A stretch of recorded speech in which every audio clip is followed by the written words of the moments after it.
घेणार नाही, उशीर झालेला आहे. काही गोष्टी सांगणार आहे आणि एक दोन कविता सादर करायला आणि थांबे. पहिल्यांदा आल्यानंतर आपण जे महाराष्ट्र गीत सादर केलं त्यामुळं हे सगळीकडे ऐकलेलंच आहे, पण संगीतामध्ये आपला आवाज जो मिक्स झाला ते एक चैतन्यदायी वातावरण होतं.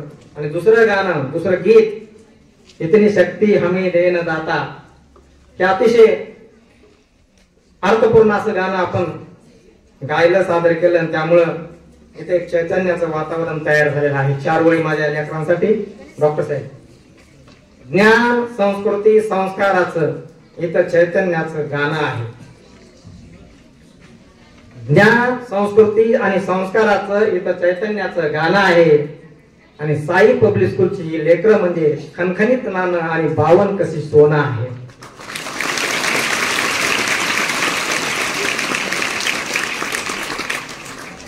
हे घडले लेकरं का, या प्रश्नाचं उत्तर शोधायचा प्रयत्न आपण काही वेळासाठी करू.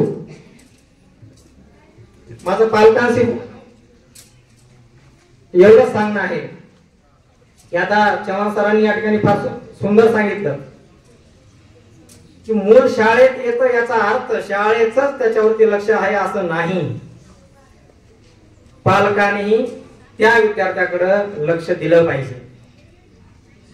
आणि मला सांगायला हे आनंद वाटेल की ऑलिम्पियाड सारख्या स्पर्धेमध्ये सायन्स आणि गणित, मॅथमॅटिक्स या शाळेचे गोल्ड मेडलिस्ट किती विद्यार्थी माहित आहे? 55 विद्यार्थ्यांनी गोल्ड मेडल मिळवलेला आहे. टाळ्या वाजवा त्यांच्यासाठी.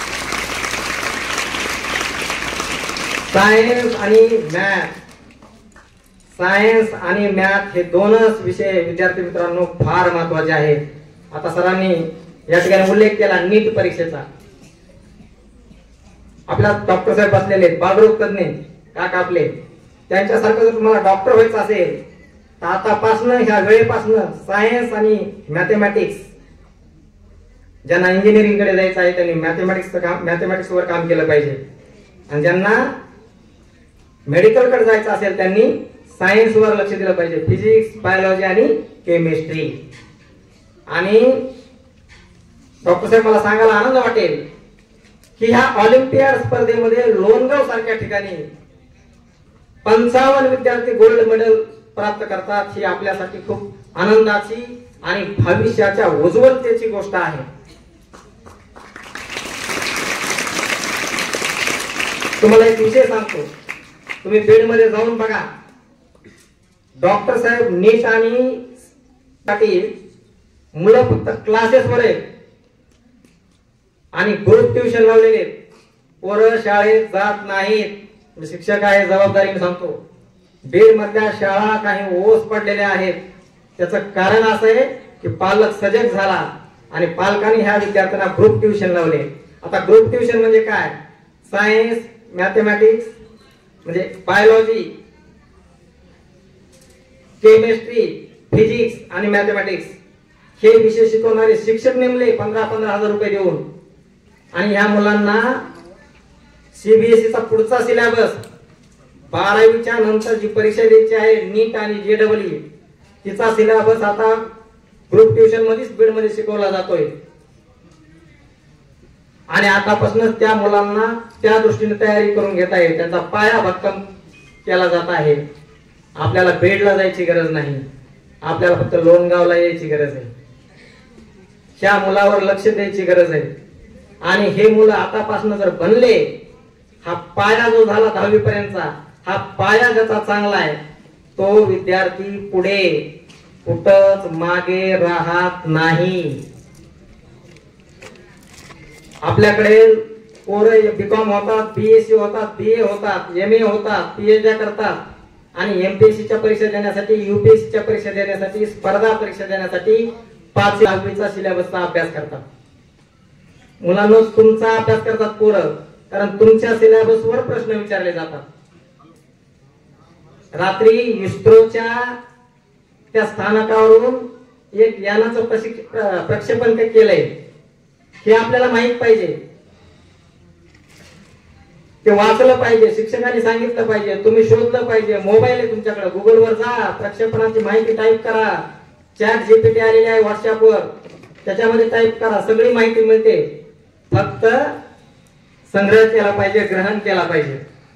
आणि मग याच्यासाठी आजचा जो कार्यक्रम या ठिकाणी आयोजित केलेला आहे सरांनी, त्याच्या मागची भूमिका हीच आहे की आपलं लेकरू शाळेत जाऊन काय करतं. एक गोष्ट सांगतो, संतती आणि संपत्ती ह्या दोन गोष्टी फार महत्वाच्या आहेत. लग्न झालं आणि ज्येष्ठ माणसाच्या पाया पडले की पहिला आशीर्वाद दिला जातो. काय आशीर्वाद दिला जातो? सौभाग्यवती भव, संतती आणि संपत्ती तुम्हाला मिळो, तुमचं जीवन प्रगल्भ हो. त्याच्यातल्या दोन गोष्टी पकडायच्या, संतती आणि संपत्ती. पण मी तुम्हाला सांगतो, संपत्तीपेक्षाही संतती महत्वाची आहे. तुम्ही संपत्ती किती मिळवली याला काही महत्व नाही, तुमची संतती कशी निपजली, तुम्ही त्याच्यावर किती काम केलं, ही इन्व्हेस्टमेंट आहे तुमची भविष्याची. याच्यावर तुमचं जेवढं जास्त लक्ष, तुमच्याकडे संपत्ती येऊ शकते. संपत्ती भरपूर आहे, पण संतती जर चांगली नसेल तर संपत्ती जायला वेळ लागत नाही. आणि म्हणून आपल्याला ह्या सुवर्ण संधीचा लाभ घेता आला पाहिजे. ही साई पब्लिक स्कूल आपल्या भागामध्ये आहे.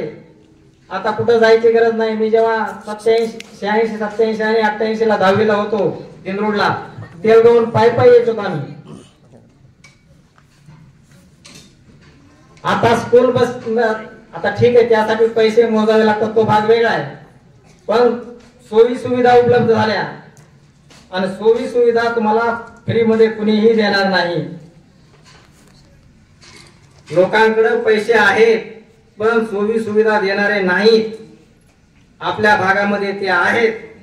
तर आपण त्याच्यावर जास्त विचार न करता ह्या लेकरांसाठी, त्या लेकरावरच्या इन्व्हेस्टमेंटसाठी, गुंतवणुकीसाठी आपण निश्चितच वेळ काढून खर्च सुद्धा केला पाहिजे. वेळेचाही खर्च आणि पैशाचाही खर्च. आणि यांच्यावर जर आपण लक्ष दिलं नाही, या चिमुकल्या लेकरांच्या चेहऱ्याकडे जर आपण बघितलं नाही, तर ही पिढी आपल्याला भविष्यात कधीही माफ करणार नाही. मला फक्त 2.5 एकरच जमीन आहे तेलगावला डॉक्टर साहेब, पण मला कधीच वाईट वाटत नाही, कारण मी जमिनीपेक्षा लेकर डेव्हलप करण्यावर जास्त लक्ष दिलं.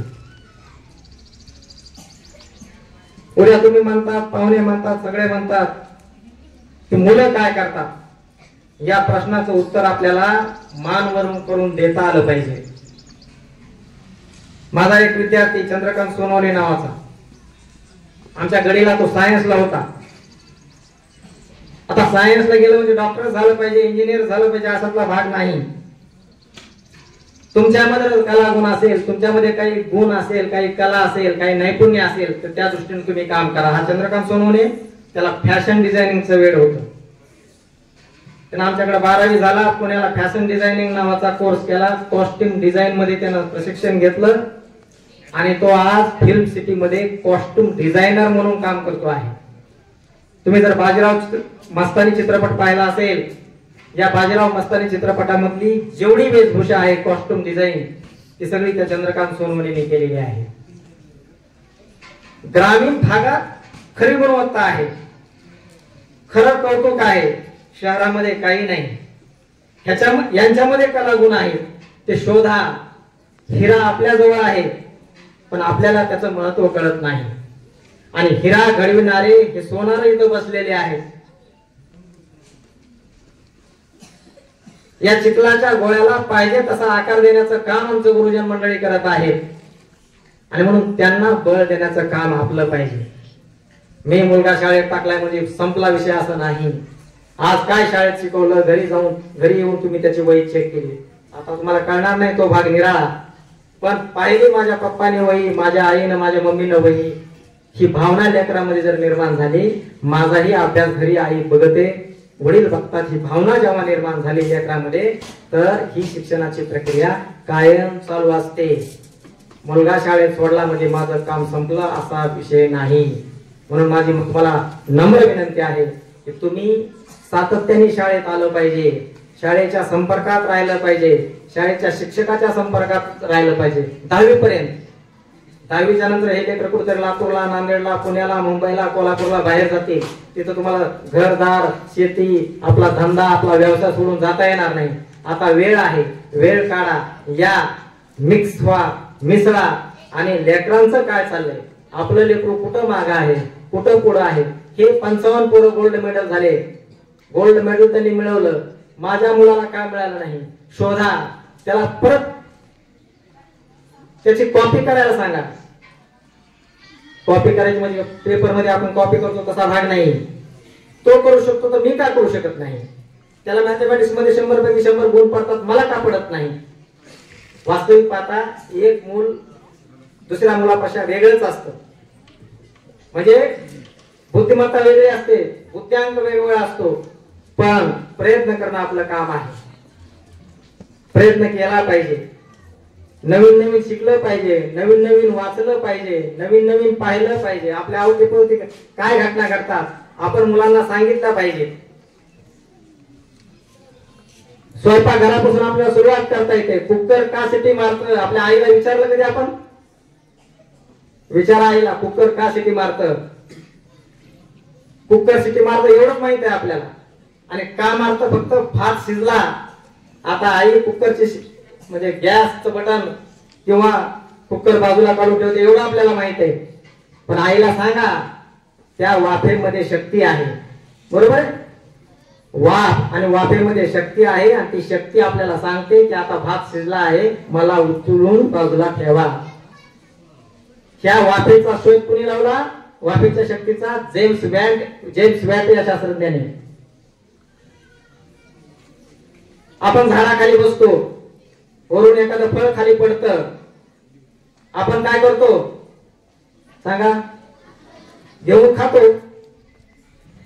पण न्यूटन नावाचा एक शास्त्रज्ञ होता, तो बागेत गेला, सफरचंदाच्या झाडाच्या खाली बसला, एक टप्पन सफरचंदाच्या डोक्यावर पडलं, त्यानं लगेच उचललं खाल्लं. असं केलं का? नाही. त्याच्या डोक्यात प्रश्न पडला, हे सफरचंद वरूनच खाली का आलं? प्रश्न आपल्याला पडले पाहिजेत, असं का होतं? आणि मग न्यूटननी ते सफरचंद पुन्हा पुन्हा वर फेकलं, अनेक वेळा वर फेकलं, खाली पडलं, फुटून गेलं, पुन्हा शर्ट काढलं, वर फेकलं, पॅन्ट काढली, वर फेकली, खाली झाली, बूट काढला, वर फेकला, खाली आला. सगळ्या गोष्टी वर फेकल्या, सगळ्या खालीच आल्या. का आल्या? न्यूटनचा मेंदू काम करायला लागला, विचारचक्र सुरू झालं आणि त्याला कळलं ह्या पृथ्वीच्या पोटामध्ये काहीतरी आहे. आणि ती शक्ती वर फेकलेली वस्तू खालीच खेचून घेते. त्या शक्तीचं नाव काय मुलांनो?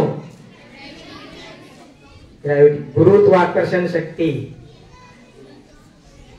ही गुरुत्वाकर्षण शक्तीचा का शोध लागला? कारण न्यूटनला प्रश्न पडला म्हणून. आपल्याला कधी प्रश्न पडतो का? हो म्हणलेल्या मुलांचं कौतुक करेल मी. पडले पाहिजेत प्रश्न. असं का होतं हे ज्या विद्यार्थ्याला वाटतं तो विद्यार्थी डेव्हलप व्हायला वेळ लागत नाही. आणि पालकांनी प्रश्न विचारला पाहिजे. असं मुलांनी जर विचारलं तर तुम्ही सांगितलं पाहिजे, ऐ मला वेळ नाही म्हणून वेळ मारून घेण्याचं काम तुम्ही नाही केलं पाहिजे. आणि ही पिढी जी आहे, ही जनरेशन खूप हुशार आहे.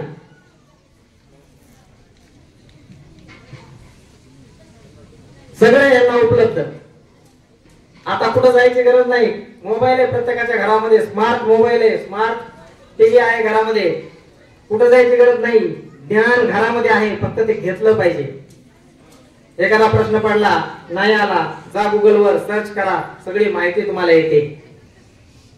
व्हॉट्सअपवर AI आहे, आर्टिफिशियल इंटेलिजन्स, त्याच्यावर जा, माहिती टाका, लगेच तुम्हाला माहिती प्राप्त होते. ChatGPT वर जा, माहिती टाका, पाहिजे ती माहिती तुम्हाला मिळते. आमच्याकडे गेवरायला परवा प्रश्नमंजुषा स्पर्धा झाली. थोडं वेगळं सांगतो. प्रश्नमंजुषा स्पर्धा, कौन बनेगा करोडपतीच्या धर्तीवर ही स्पर्धा झाली.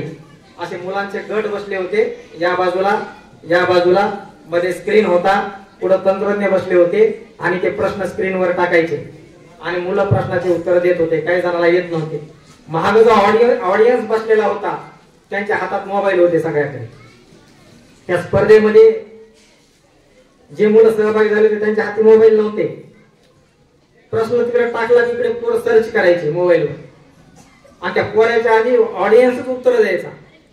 मला प्रश्न पडला, पोरांना प्रश्न येत नाही, ऑडियन्सला काय पटापटा प्रश्न यायला लागले, काय कारण असेल. पुन्हा माझ्या लक्षात आलं की सगळ्याकडे मोबाईल होते आणि प्रश्न मोबाईलवर टाकत होते, सगळे उत्तर लगेच मिळत होते. मोबाईलवरून उत्तर शोधणं हे अभ्यास करण्यासाठी महत्वाचं आहे, परीक्षेसाठी नाही. नाही तर तुम्ही म्हणताल परीक्षेमध्ये मोबाईल घेऊन जाऊ, प्रश्नाचे उत्तर मोबाईल मध्ये सर्च करून लिहू. तसं नाही, तशी कॉपी करायची नाही. आपल्याला परीक्षेची तयारी करण्यासाठी या मोबाईलचा वापर आपण करायचा आहे. लक्षात आलं? जे येत नाही ते मोबाईलला विचारा. आपल्या आईला नाही आलं तर हरकत नाही, आपल्या वडिलाला पप्पाला नाही आलं तर हरकत नाही, मोबाईल नाही म्हणणार नाही. मोबाईलवरून माहिती ग्रहण करा.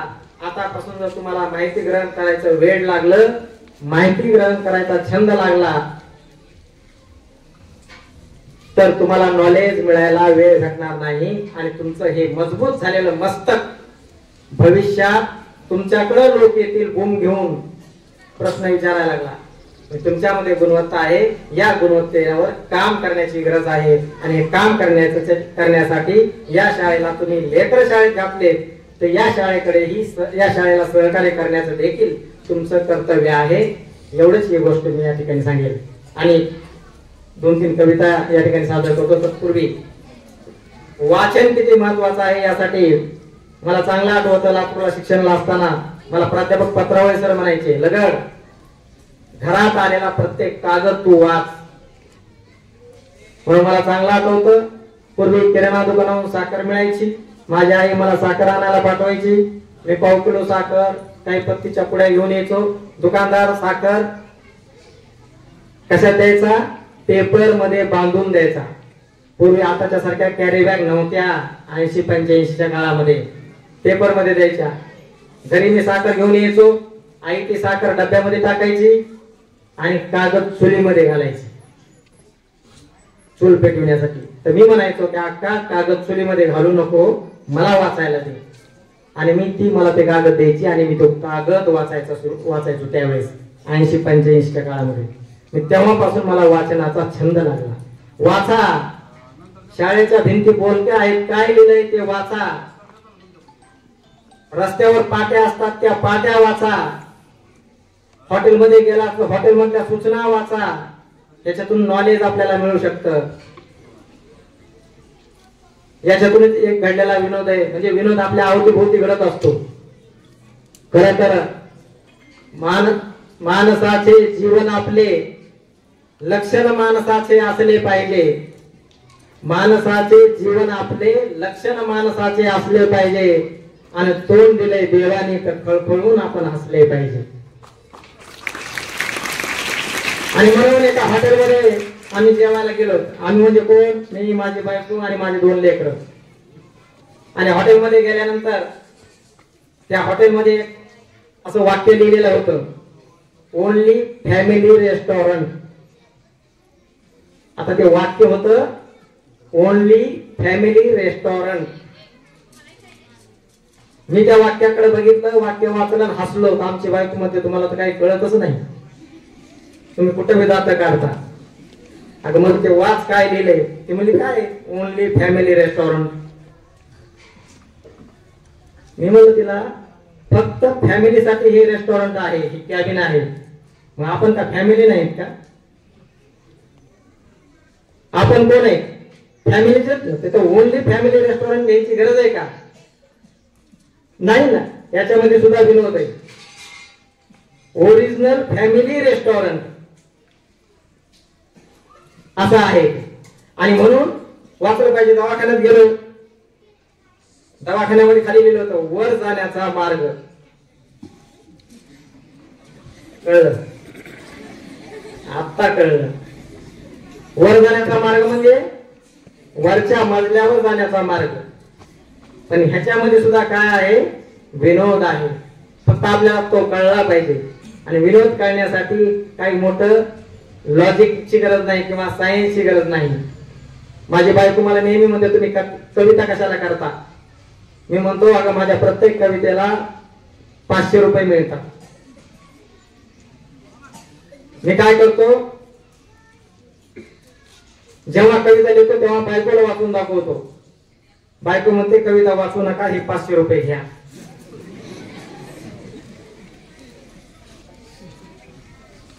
असे 500 रुपये मला घरी मिळतात. हा विनोद आहे. आता कौतुक करायला पाहिजे आपण प्रत्येक गोष्टीचं. जसं ह्या मुलांचं आपण कौतुक, एका ठिकाणी मी असंच कार्यक्रमात सांगत होतो, बोललो की आपण प्रत्येकाचं कौतुक केलं पाहिजे. आपल्या मुलाचं कौतुक केलं पाहिजे, आपल्या भावाचं कौतुक केलं पाहिजे, आपल्या आईचं कौतुक केलं पाहिजे, आपल्या बहिणीचं कौतुक केलं पाहिजे, आपल्या मित्राचं कौतुक केलं पाहिजे, आपल्या बायकोचं कौतुक केलं पाहिजे. कधी जाऊन घरी आपल्या बायकोला म्हणलं पाहिजे की भाजी छान झालेली आहे, स्वयंपाक छान झालेला आहे. कौतुक करा, तेवढीच गोष्ट घरामध्ये आनंद चैतन्य देऊन जाईल. आमचा एक मित्र मग असं मी बोललोय त्या कार्यक्रमामध्ये, दुसऱ्या दिवशी त्याचा फोन आला, म्हणला सर आज काही कौतुक करायलाच वेळ भेटला नाही, उद्या केलं तर चालेल का? मी म्हणलं उद्या करा ना, त्याला काय मुहूर्त लागेल थोडीच गरज आहे. आणि दुसऱ्या दिवशी तो घरी गेला, जेवायला बसला, त्याच्या बायकोनी ताट आणलं आणि भाजीचा पहिला घास घेतल्याबरोबर तो मला हा काय फार छान भाजी झाली, 20 वर्ष झाली आपल्या वागण्याला असली भाजी कधी खाल्ली नाही, खूप छान झाली. आता काहीतरी चांगलं वाक्य ऐकायला भेटल, तर तुम्हाला असं वेगळंच वाक्य आलं म्हणजे काहीतरी तिच्याकडून. म्हणलं काय आलं? ती म्हणली गप गिळा. 20 वर्ष झालं तुम्हाला नाना पदार्थ करून खाऊ घातले, सगळ्या भाज्या करून खाऊ घातल्या, इतका चांगला स्वयंपाक करून खाऊ घातला, कधी तुम्हाला चांगला वाटला नाही. आणि आज शेजारण्याची भाजी तुम्हाला वाटली तर लय चांगली म्हणलं.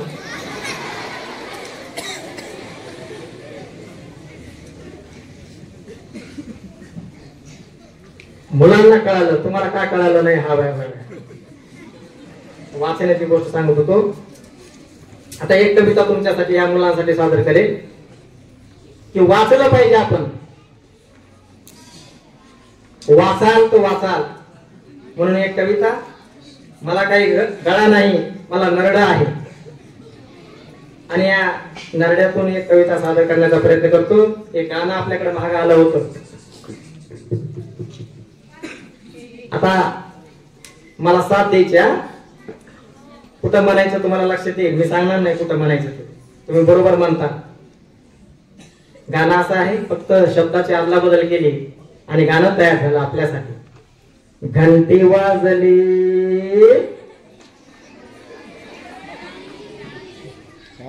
कोणतं गाणं आहे सांगा बरं? हा बरोबर आहे, हुशार आहे, कळालं त्यांना गाणं कोणतं येते. ती शिट्टी नाही, आपली घंटी. घंटी वाजली, शाळा भरली, म्हणजे भरायच्या आधीच सोडली का तुम्ही?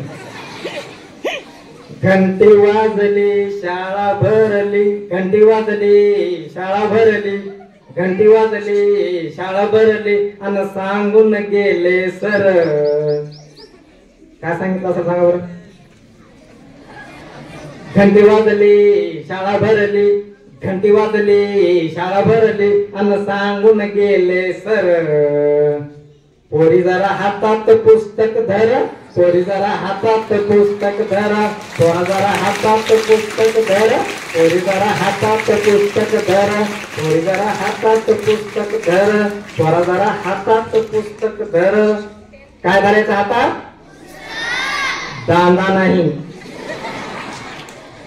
चांगलं ऐकायचं, वाईट नाही. आता माझ्या मागे शेवटच्या 2 ओळी म्हणायच्या, पहिल्या 2 ओळी नाही, शेवटच्या 2. जेव्हा हात करेल तेव्हा म्हणायचं. घंटी वाजली, शाळा भरली, घंटी वाजली, शाळा भरली, आणि सांगून गेले सर. पोरी जरा हातात पुस्तक धर, पोरा जरा हातात पुस्तक धर, पोरी जरा हातात पुस्तक धर, पोरा जरा हातात पुस्तक धर, पोरा जरा हातात पुस्तक धर, पोरा जरा हातात पुस्तक धर. पहिल्याच दिवसाला आणि पहिल्याच तासाला गणित भूमितीच्या संघ आलं इंग्रजी भेटीला.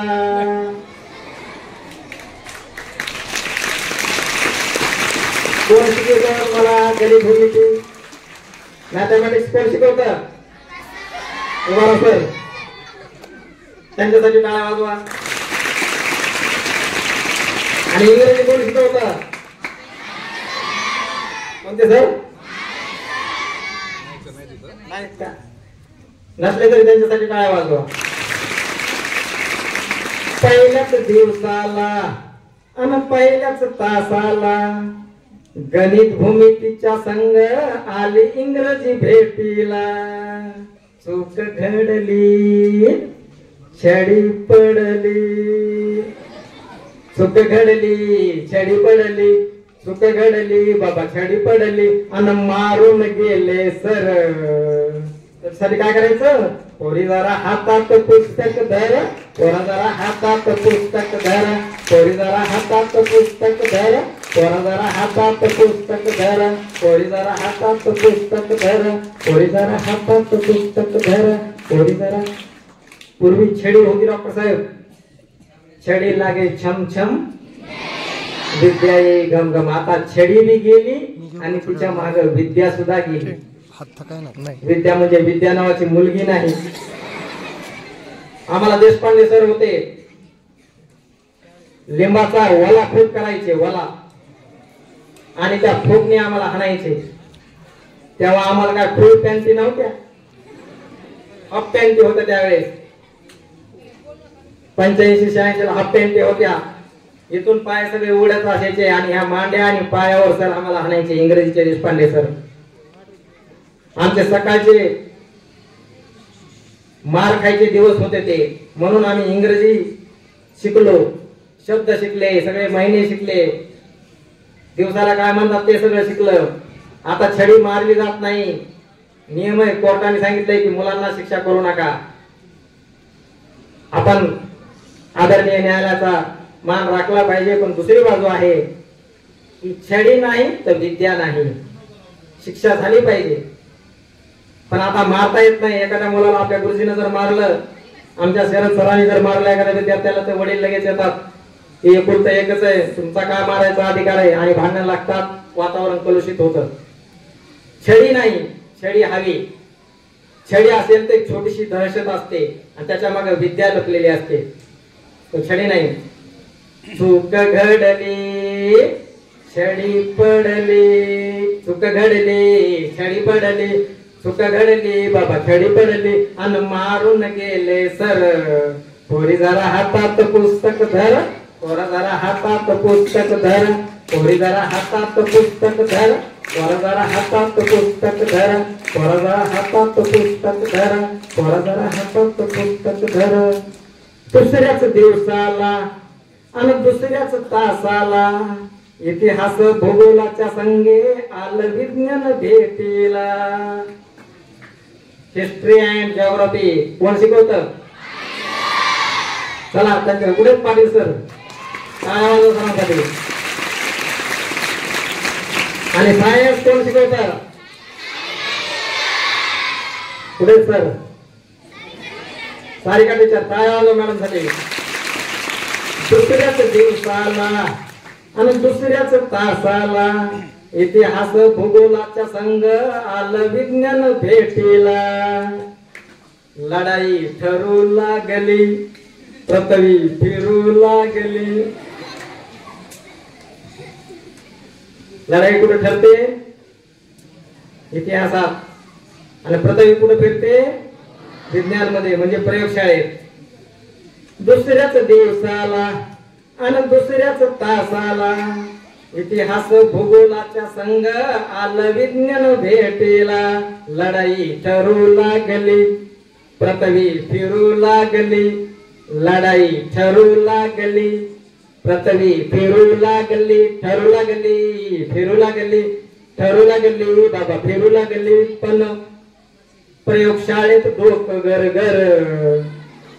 मग त्याच्यासाठी काय करावं लागेल आपल्याला? डोकं जर गरगरून द्यायचं नसेल तर काय करावं लागेल? अभ्यास. त्याच्यासाठी पोरा जरा हातात पुस्तक धर, पोरी जरा हातात पुस्तक धर, पोरा जरा हातात पुस्तक धर, पोरी जरा हातात पुस्तक धर, पोरी जरा हातात पुस्तक धर, पोरा जरा हातात पुस्तक धर. आणि शेवटच्या तासाला लय आनंद असतो. शेवटचा तास म्हणल्यावर कशामुळे घरी जायचं असतं, या गुरुजीच्या तडाख्यातून सुटायचं असतं. शेवटच्या तासाला, शेवटच्या घडीला माझे मित्र मैत्रिणी आले मलाच भेटायला. ती हसू लागली, काळजात बसू लागली. बघा शेवटच्या वेळेवर कसा आशा दिला. ती हसू लागली, काळजात बसू लागली, हसू लागली, बसू लागली, हसू लागली, बाबा बसू लागली. पण मास्तर गुरुगुर पोरी जरा हातात पुस्तक धर, पोरा जरा हातात पुस्तक धर, पोरी जरा हातात पुस्तक धर, पोरा जरा हातात पुस्तक धर, पोरी जरा हातात पुस्तक धर, पोरा जरा हातात पुस्तक धर. काय धरायचं हातात? ज्याच्या हातात असतं पुस्तक त्याचं मजबूत होत मस्तक आणि तो कुणा समोरच होत नाही नतमस्तक. म्हणून आपला मित्र हा पुस्तक समजला पाहिजे, पुस्तक धरला पाहिजे. मित्र आपण पुस्तकाला मित्र आपण मानलं पाहिजे. बुक माय फ्रेंड ही भावना आपल्या मनामध्ये निर्माण झाली पाहिजे. पुस्तकासारखा चांगला मित्र कोणता नाही दुसरा. पुस्तकच आपल्याला पुढे घेऊन जात असतात, बरोबर आहे. आणि म्हणून ह्या कवितेतून मला तुम्हाला एकच सांगायचं की वाचा, वाचाल तर वाचा, आज वाचाल तर उद्या वाचा. लेखन आणि वाचन हे दोन छंद आपले असले पाहिजे, बरोबर आहे. आणि म्हणून एक वात्रटिका तुमच्या समोर सादर करतो. आता वात्रटिका हा विषय आमच्या पालकासाठी महत्वाचा आहे. विद्यार्थ्याला कोटी वगैरे समजणार नाही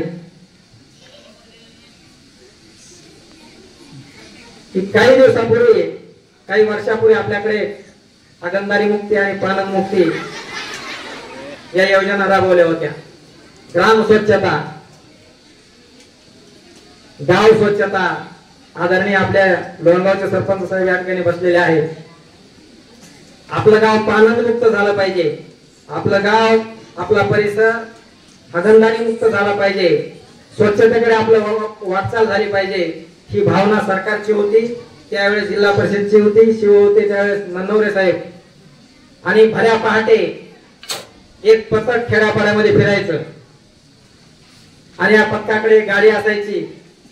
या गाडीमध्ये काही अधिकारी बसलेले असायचे, एक फोटोग्राफर बसलेला असायचा, त्या गावचा शिक्षक बसलेला असायचा. आणि ही मंडळी भल्या पहाटे पांदी मधून फिरायची.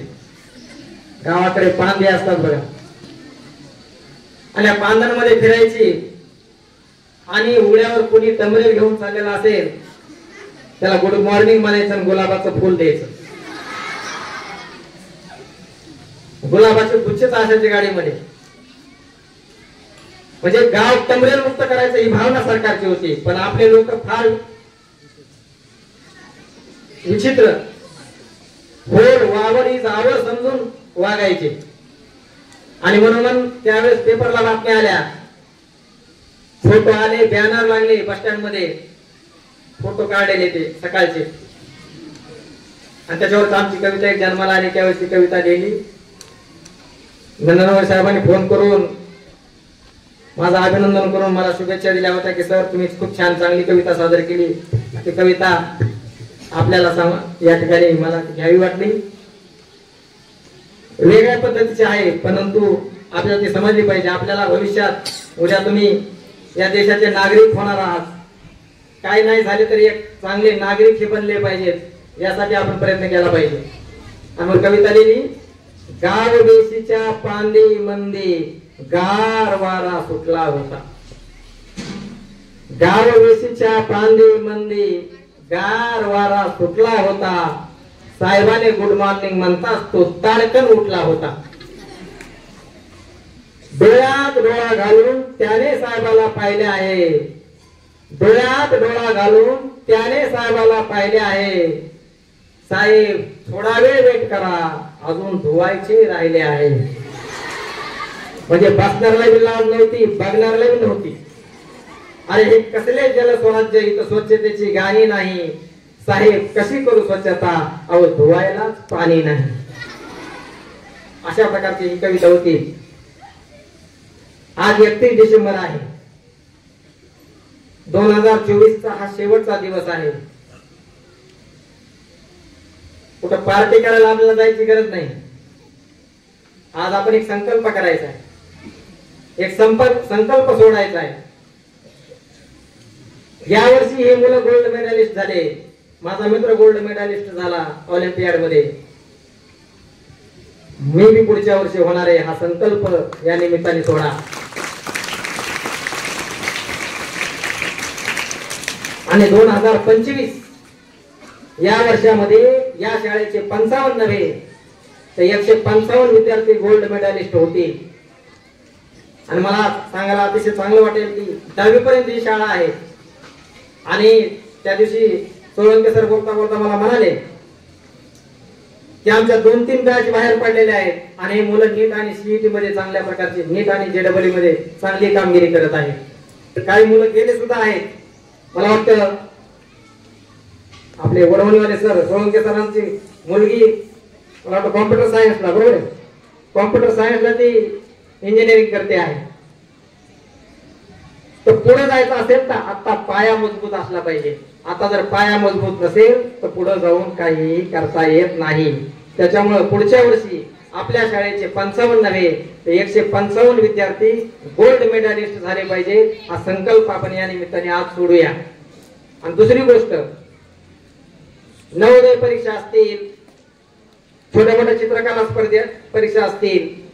आता स्वामी सरांनी चर्चा करताना सांगितलं की आता त्यांचं एक गेट टुगेदर झालं, माजी विद्यार्थ्याचा मेळावा बनला, पार पडला.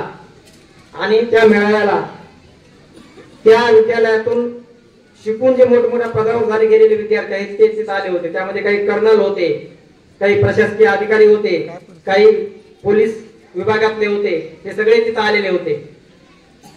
सोळंके सरकारला अभिमान वाटेल की भविष्यात अजून 15 वर्षांनी 20 वर्षांनी जेव्हा इथं कार्यक्रम होईल त्यावेळेस तुमच्यापैकीच एखादा माझे विद्यार्थी कर्नल म्हणून या व्यासपीठावर बसलेला असेल.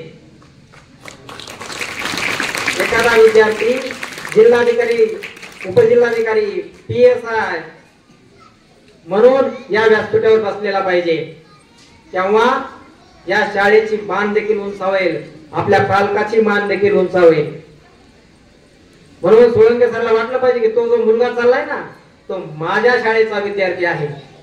ती जी मुलगी चालली ना ती माझ्या शाळेची विद्यार्थी आहे. त्यांना वर मान करून सांगता आलं पाहिजे.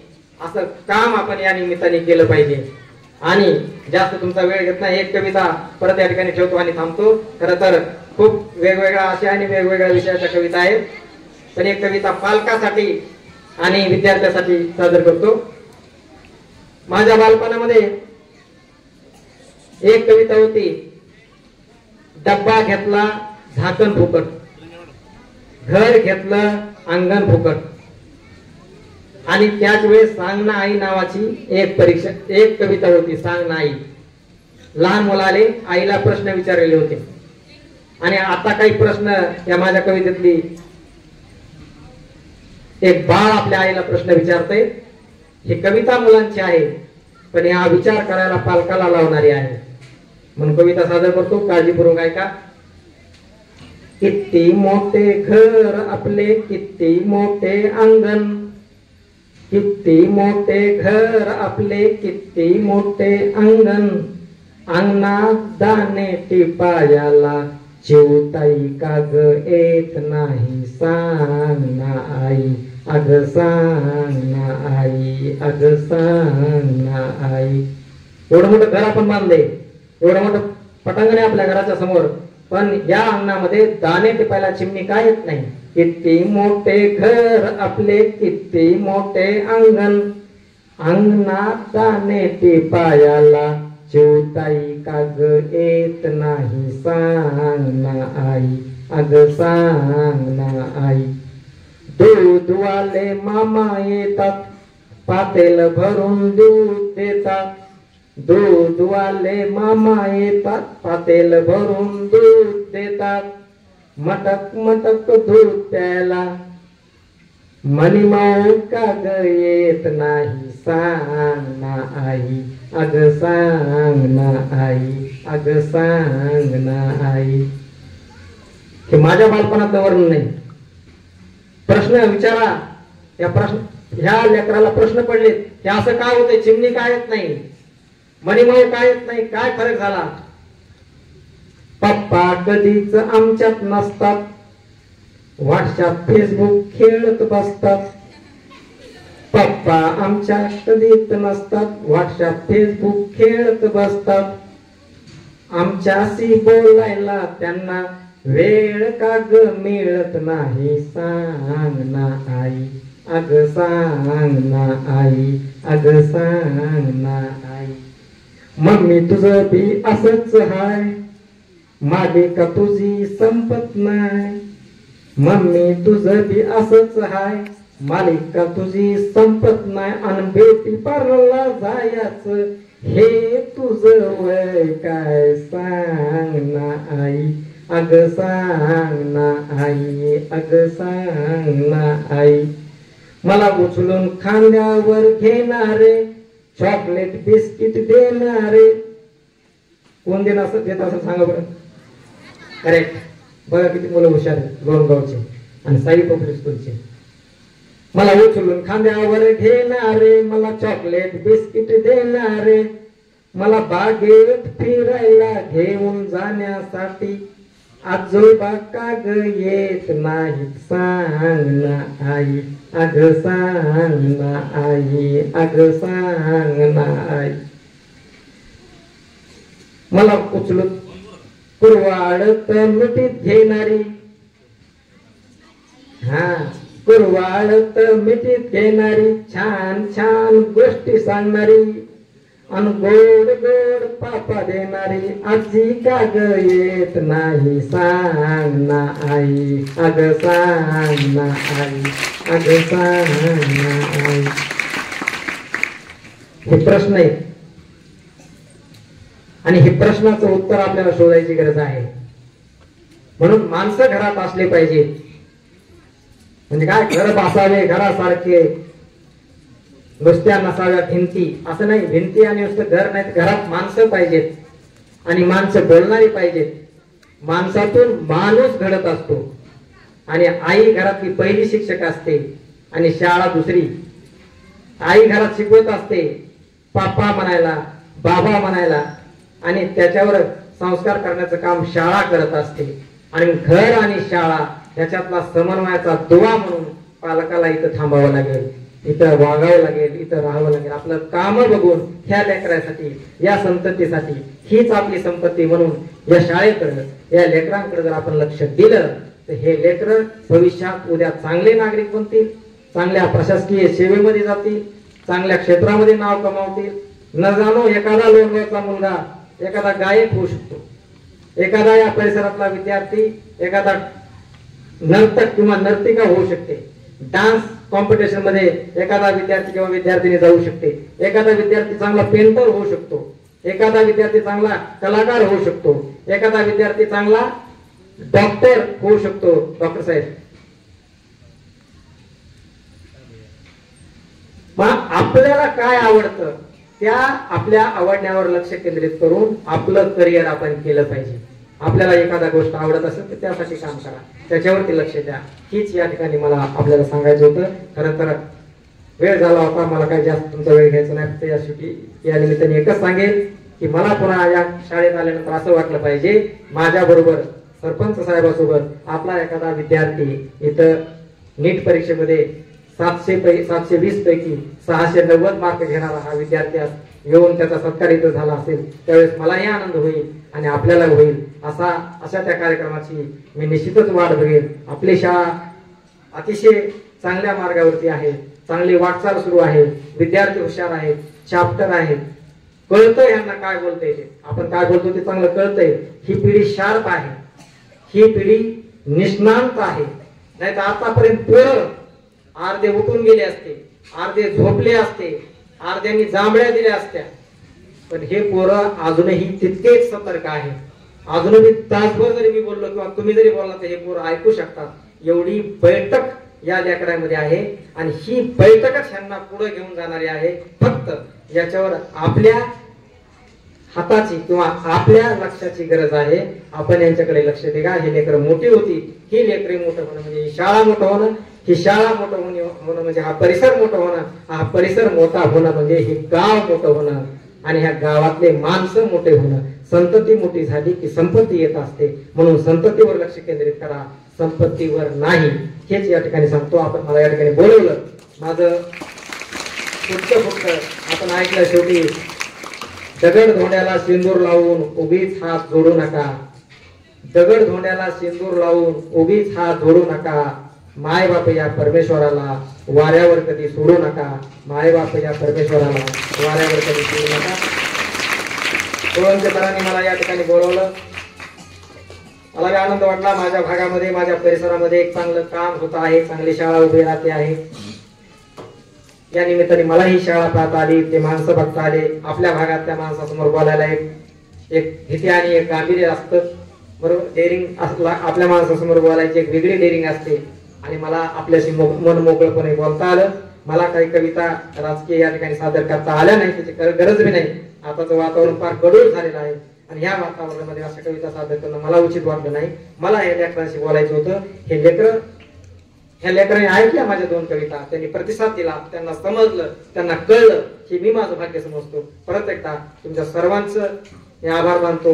उपस्थित पालकांनी मला ऐकून घेतलं, त्यांचे आभार मानतो. आणि परत साई पब्लिक स्कूलच्या सर्व प्राचार्य, सर्व शिक्षक, शिक्षिका, शिक्षकेतर कर्मचारी, व्यवस्थापन मंडळ, मुंडे सर आणि त्यांचे सगळे पदाधिकारी, या सगळ्यांचे आभार मानतो आणि मी माझं हे तुटतं भाषण या ठिकाणी संपवतो. जय हिंद, जय महाराष्ट्र.